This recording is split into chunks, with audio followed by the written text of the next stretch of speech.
আসসালামু আলাইকুম। কেমন আছেন সবাই? আশা করি সবাই ভালো আছেন আর আমি আলহামদুলিল্লাহ ভালো আছি।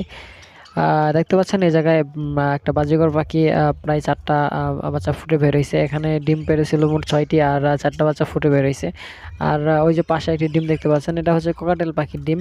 এবার আমি ভেবেছি যে আমার একজোড়া ককাটেল পাখি যে আছে সেটা তো বাচ্চা দেয়, বাচ্চা রাখে না, বাচ্চার যত্ন নিতে পারে না। তাই এবার ভাবলাম যে একটি ডিম আমি বাজিঘর পাখির নিচে দিয়ে দিব।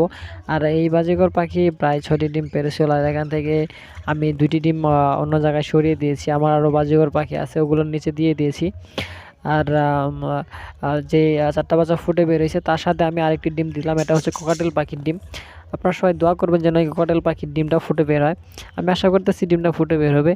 আর অবশ্যই এই ককাটেল পাখির ডিমটা ফুটে বের হয় কিনা বাজিঘর পাখির নিচে দিয়ে এটার ভিডিও আপডেট পেতে হলে অবশ্যই আমার চ্যানেলটি সাবস্ক্রাইব করে রাখবেন। সবাই ভালো থাকবেন, সুস্থ থাকবেন। খোদা হাফেজ।